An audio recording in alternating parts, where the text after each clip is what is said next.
दोस्तों नमस्कार। ये है मार्गदर्शन फॉर सिविल सर्विसेज। मैं अनुराग चौधरी। दोस्तों, सामान्य अध्ययन वस्तुनिष्ठ प्रश्न संग्रह श्रृंखला के अंतर्गत आज की वीडियो में हम सॉल्व करेंगे एनसीईआरटी आधारित भारतीय संविधान एवं राज्य व्यवस्था के महत्वपूर्ण प्रश्नों का प्रैक्टिस सेट संख्या 4, जिसमें आज की वीडियो में हम नीति निर्देशक तत्व और मौलिक कर्तव्य से संबंधित महत्वपूर्ण प्रश्नों को सॉल्व करेंगे। दोस्तों, ये वीडियो विभिन्न प्रतियोगी परीक्षाओं के सामान्य ज्ञान और सामान्य अध्ययन के भारतीय राज्य व्यवस्था खंड के साथ साथ अन्य प्रतियोगी परीक्षाओं जैसे LT grade, TGT, PGT, government inter college प्रवक्ता, गवर्नमेंट डिग्री कॉलेज, उच्चतर शिक्षा असिस्टेंट प्रोफेसर और नेट जेआरएफ राजनीति विज्ञान के लिए बहुत ही उपयोगी है।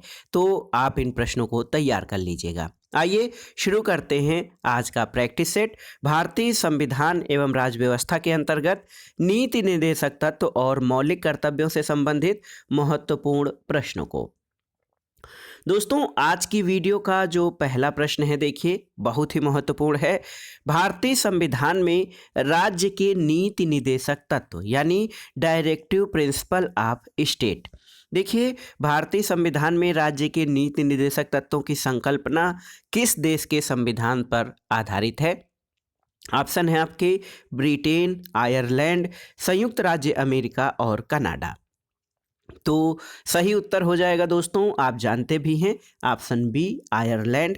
भारतीय संविधान में दोस्तों जो राज्य के नीति निर्देशक तत्व हैं, इनकी संकल्पना आयरलैंड के संविधान से ली गई है। अगला प्रश्न है कि संविधान के अंतर्गत भारतीय लोकतंत्र के आदर्शों को हम कहाँ देख सकते हैं? भाग 4 में, भाग 1 में, भाग प्रस्तावना में या फिर भाग 3 में? तो सही उत्तर है दोस्तों, भारतीय संविधान के अंतर्गत लोकतंत्र के आदर्शों को हम भाग 4 में देख सकते हैं। ऑप्शन ए आपका सही उत्तर हो जाएगा। दोस्तों, भाग 1 में जहां संघ और राज्य क्षेत्र के बारे में उपबंध हैं और भाग 3 में मौलिक अधिकारों से संबंधित प्रावधान दिए गए हैं। प्रस्तावना भारतीय संविधान की उद्देशिका है, जो भारतीय संविधान निर्माताओं के जो है उनके संविधान के बनाने वालों के उद्देश्यों का जो है, उनके मन स्थिति और उद्देश्यों का जो है एक प्रकार से कुंजी है।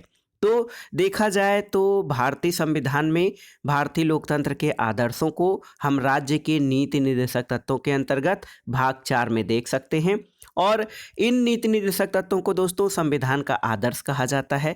अनुच्छेद 38 राज्य के नीति निर्देशक तत्वों का मूल मंत्र है और इसके अनुसार राज्य ऐसी सामाजिक व्यवस्था की स्थापना करेगा जो सामाजिक, आर्थिक और राजनीतिक न्याय, नागरिक जीवन की सभी संस्थाओं को अनुप्राणित करे। अगला प्रश्न है, कल्याणकारी राज्य या वेलफेयर स्टेट का उद्देश्य क्या है? तो सही उत्तर हो जाएगा दोस्तों, कल्याणकारी राज्य वो होता है जो अपने नागरिकों को अधिक से अधिक सुविधाएं प्रदान करता है, या फिर देखिए कि अधिकतम लोगों का अधिकतम कल्याण सुनिश्चित करना कल्याणकारी राज्य का उद्देश्य होता है। यानी सरकार ऐसी नीतियों का निर्माण करे जिससे अधिक से अधिक लोगों का कल्याण या भला सुनिश्चित हो। तो सही उत्तर ऑप्शन ए हो जाएगा आपका। देखिए, भारतीय संविधान में कल्याणकारी राज्य के उद्देश्य की पूर्ति के लिए संविधान के भाग 4 में नीति निर्देशक तत्वों को माध्यम बनाया गया है और नीति निर्देशक तत्वों की व्यवस्था भाग 4 में अनुच्छेद 36 से लेकर अनुच्छेद 51 तक किया गया है और इन अनुच्छेदों के माध्यम से अधिकतम लोगों का अधिकतम कल्याण सुनिश्चित करने का प्रयास किया जाता है। और इसमें जो विभिन्न प्रकार के उपबंध किए गए हैं, जैसे समान कार्य के लिए समान वेतन, जिसमें महिला और पुरुषों को समान वेतन, कुटीर उद्योगों को बढ़ावा देना, ग्राम पंचायतों की स्थापना करना, ये सारी ऐसे प्रावधान हैं जिससे अधिकतम लोगों का अधिकतम कल्याण सुनिश्चित किया जा सकता है। अगला प्रश्न है दोस्तों, देखिए, निम्नलिखित में से भारत में मौलिक कर्तव्य कौन सा है? ऑप्शन देखिए यहाँ पर है कि न्यायपालिका से कार्यपालिका का पृथक्करण, हमारी मिली जुली संस्कृति की समृद्ध विरासत को संरक्षित करना, बच्चों के लिए मुक्त और अनिवार्य शिक्षा, या फिर अस्पृश्यता की परंपरा को समाप्त करना। तो सही उत्तर ऑप्शन बी दोस्तों, मौलिक कर्तव्य या फंडामेंटल ड्यूटीज के अंतर्गत शामिल है, जिसमें कहा गया है कि हमारी मिली जुली संस्कृति की समृद्ध विरासत को संरक्षित करना भारतीय नागरिकों का कर्तव्य है। आप व्याख्या भी देख सकते हैं दोस्तों। मौलिक कर्तव्य जो हैं या फंडामेंटल ड्यूटीज, इनका उल्लेख कहाँ किया गया है? तो संविधान के भाग 4 क में किया गया है। और अनुच्छेद 51 क च के अनुसार प्रत्येक नागरिक का कर्तव्य है कि वो भारत की सामासिक संस्कृति यानी कंपोजिट कल्चर और गौरवशाली परंपरा का महत्व समझे और उसे संरक्षित और सुरक्षित करने का प्रयास करे।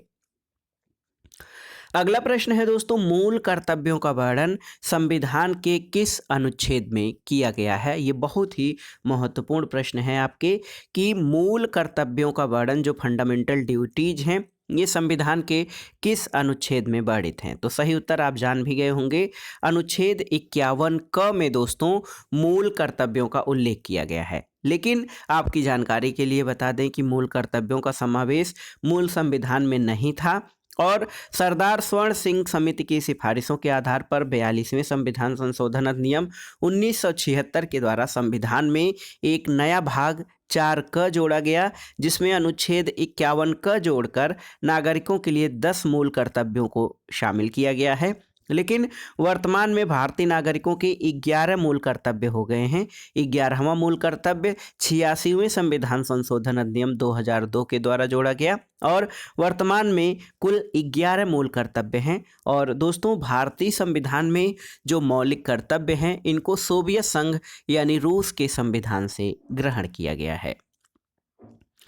अगला प्रश्न है दोस्तों, भारतीय संविधान का कौन सा अनुच्छेद ये निर्धारित करता है कि राज्य के नीति निर्देशक सिद्धांत किसी न्यायालय द्वारा लागू नहीं किए जा सकते हैं?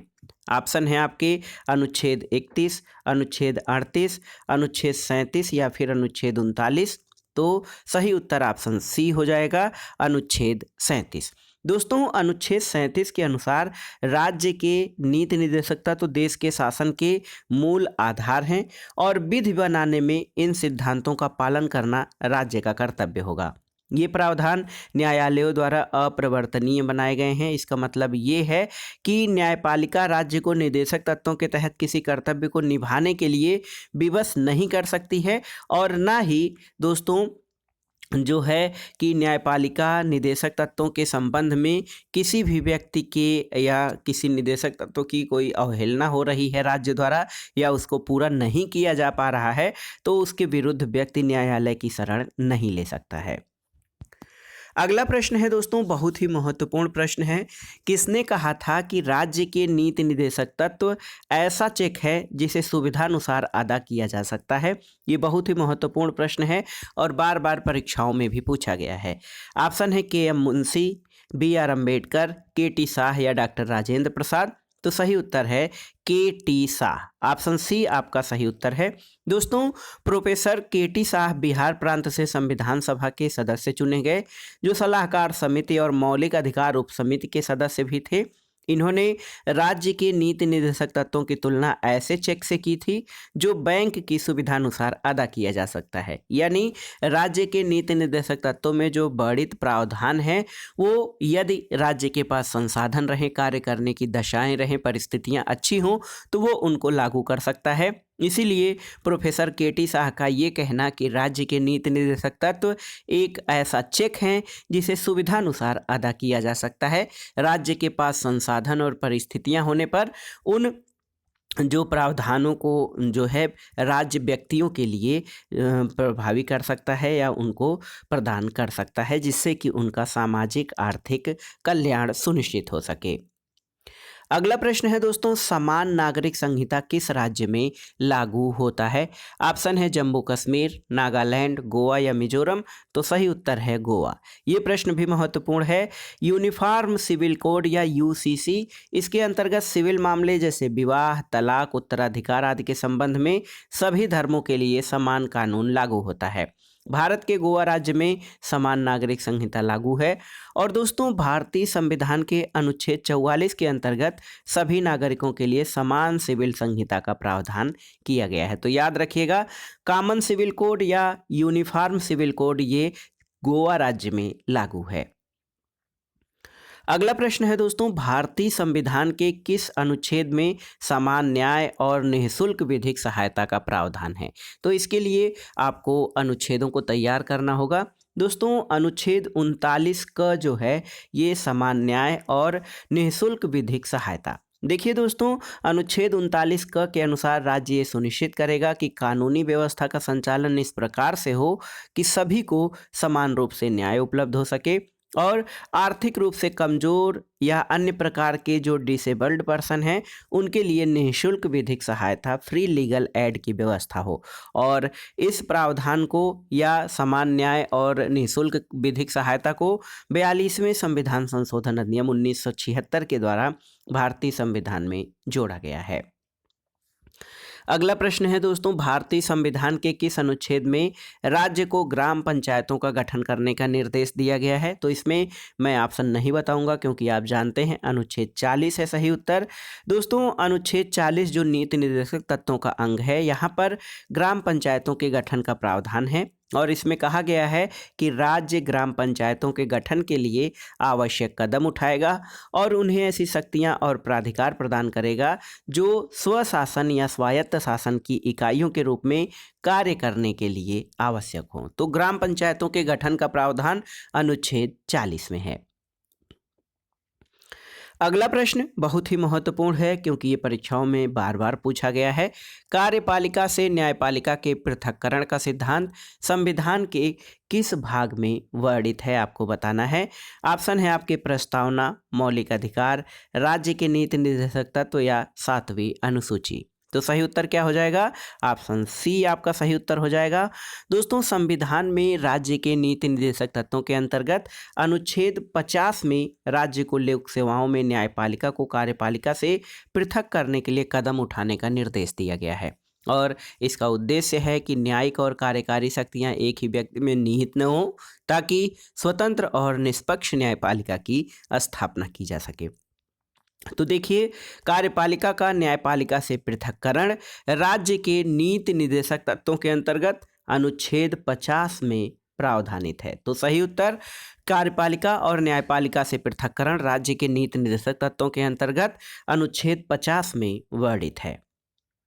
अगला प्रश्न है दोस्तों, देखिए नीति निर्देशक सिद्धांतों में कौन सा सिद्धांत गांधीवादी विचारधारा पर आधारित नहीं है? देखिए यहाँ पर ऑप्शन देख लीजिए। ग्राम पंचायतों का संगठन, 14 वर्ष के सभी बच्चों के लिए अनिवार्य और निःशुल्क शिक्षा, औषधि उपयोग के अतिरिक्त सभी नशीले पदार्थों के सेवन पर प्रतिबंध और कमजोर तथा पिछड़े वर्गों के विकास के लिए कार्य करना। तो ग्राम पंचायतों का गठन, औषधि उपयोग के अतिरिक्त सभी नशीले पदार्थों के सेवन पर प्रतिबंध और कमजोर और पिछड़े वर्गों के विकास के लिए कार्य करना, ये गांधीवादी विचारधारा है। जबकि यहाँ पर देखिए 14 वर्ष से कम बच्चों के लिए अनिवार्य और निःशुल्क शिक्षा, ये गांधीवादी विचारधारा पर आधारित नहीं है।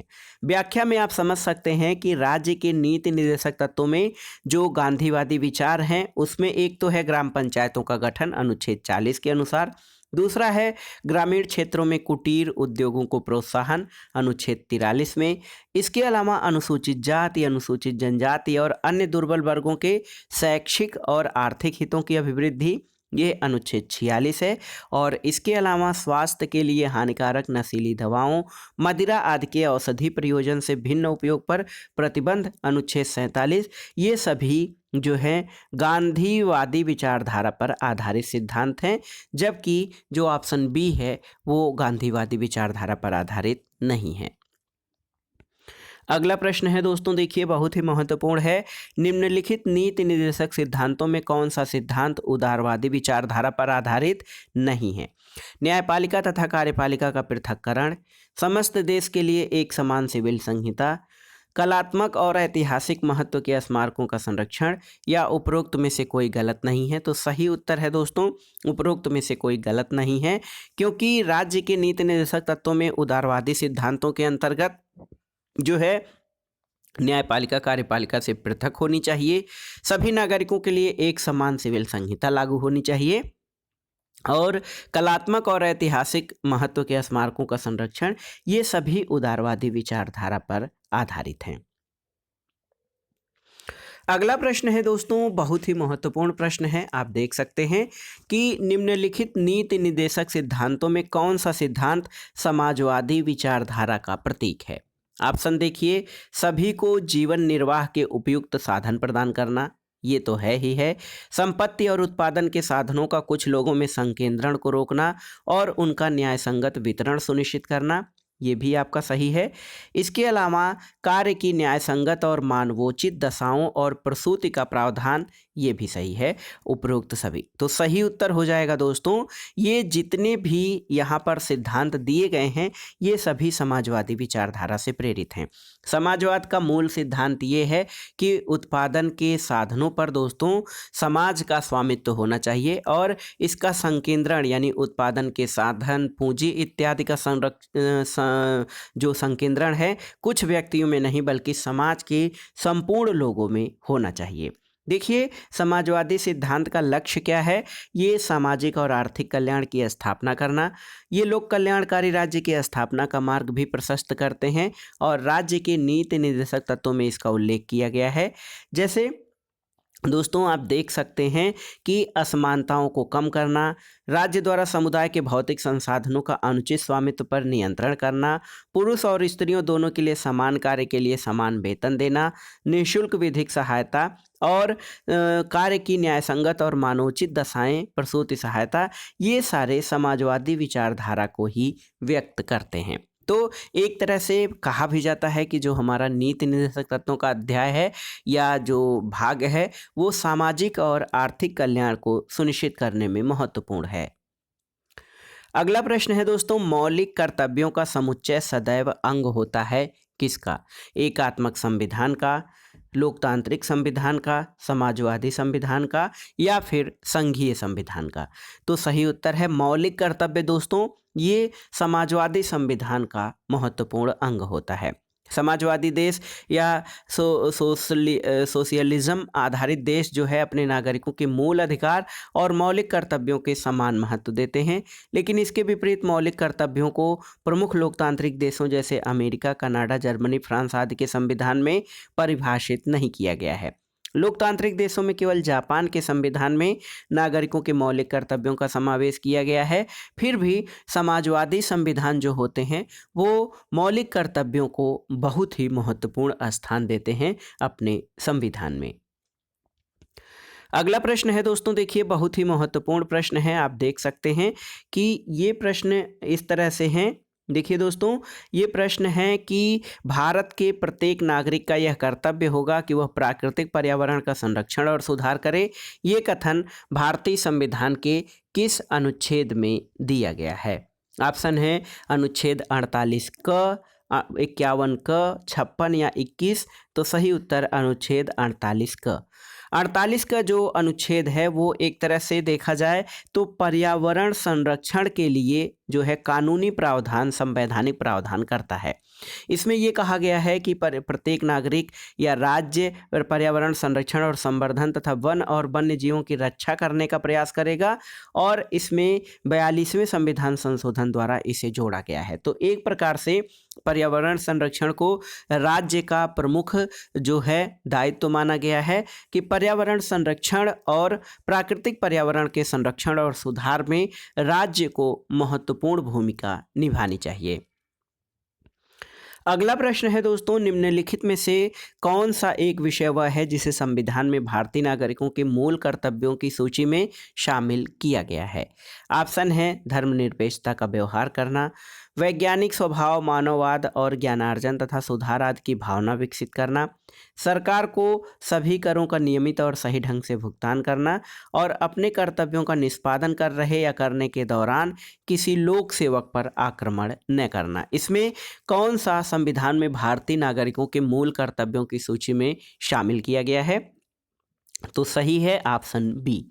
दोस्तों, वैज्ञानिक स्वभाव, मानववाद और ज्ञानार्जन तथा सुधार की भावना विकसित करना ये भारतीय संविधान के अनुच्छेद 51 क ज में ये कहा गया है और इसमें प्रत्येक नागरिक से ये अपेक्षा की गई है कि वो वैज्ञानिक स्वभाव, मानववाद और ज्ञानार्जन तथा सुधार आदि की भावना विकसित करने का जो है कर्तव्य या कार्य करेगा।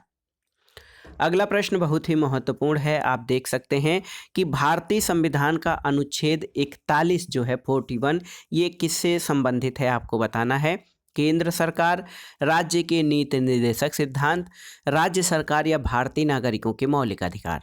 तो देखिए, भारतीय संविधान का अनुच्छेद 41 आप जानते हैं कि राज्य के नीति निर्देशक तत्वों से संबंधित है। ऑप्शन बी आपका सही उत्तर हो जाएगा, क्योंकि अनुच्छेद 41 में राज्य अपने आर्थिक संसाधनों के अनुसार विकास की सीमाओं के अंदर ये प्रयास करेगा दोस्तों कि सभी नागरिक अपनी योग्यता के अनुसार रोजगार और शिक्षा प्राप्त कर सकें और बेकारी तथा बुढ़ापा, बीमारी और असमर्थता आदि दशाओं में सार्वजनिक सहायता प्राप्त कर सकें। इसके अंतर्गत आप देख सकते हैं कि महात्मा गांधी राष्ट्रीय रोजगार गारंटी अधिनियम मनरेगा, ये रोजगार के अधिकार अनुच्छेद 41 के अंतर्गत शामिल है। तो भारतीय संविधान का अनुच्छेद 41 राज्य के नीति निर्देशक तत्वों के अंतर्गत है और आप जानते हैं भाग 4 में अनुच्छेद 36 से लेकर अनुच्छेद 51 तक राज्य के नीति निर्देशक तत्वों का वर्णन किया गया है।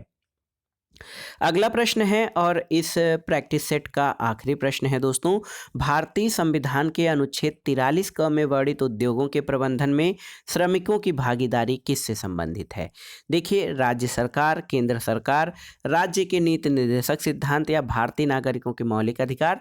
तो सही उत्तर क्या है दोस्तों? सही उत्तर ऑप्शन सी हो जाएगा। अनुच्छेद 43 क में क्या कहा गया है कि राज्य किसी उद्योग में लगे हुए उपक्रमों अथवा संगठनों के प्रबंधन में कर्मकारों का भाग लेना या पार्टिसिपेशन सुनिश्चित करने के लिए कदम उठाएगा और इसे 42वें संविधान संशोधन अधिनियम 1976 के द्वारा राज्य के नीति निर्देशक तत्वों में जोड़ा गया है। तो दोस्तों, ये था आज का प्रैक्टिस सेट। भारतीय संविधान एवं राज्य व्यवस्था के महत्वपूर्ण प्रश्नों का प्रैक्टिस सेट आपने सॉल्व किया, जो आपके आगामी विभिन्न परीक्षाओं के सामान्य अध्ययन और कई अध्यापक भर्ती परीक्षाएं जैसे LT grade, TGT, PGT, government inter college प्रवक्ता, गवर्नमेंट डिग्री कॉलेज, उच्चतर शिक्षा असिस्टेंट प्रोफेसर और नेट जेआरएफ राजनीति विज्ञान के लिए भी बहुत ही उपयोगी है। साथ ही भारतीय संविधान और राज्य व्यवस्था के बारे में जानकारी रखने वालों के लिए भी ये वीडियो बहुत ही महत्वपूर्ण है। आप इन प्रश्नों को तैयार कर लीजिएगा। वीडियो आपको कैसा लगा हमें कमेंट बॉक्स में ज़रूर बताइएगा। वीडियो को लाइक करें, शेयर करें और इस चैनल मार्गदर्शन फॉर सिविल सर्विसेज को सब्सक्राइब करें। वीडियो देखने के लिए धन्यवाद दोस्तों। नमस्कार।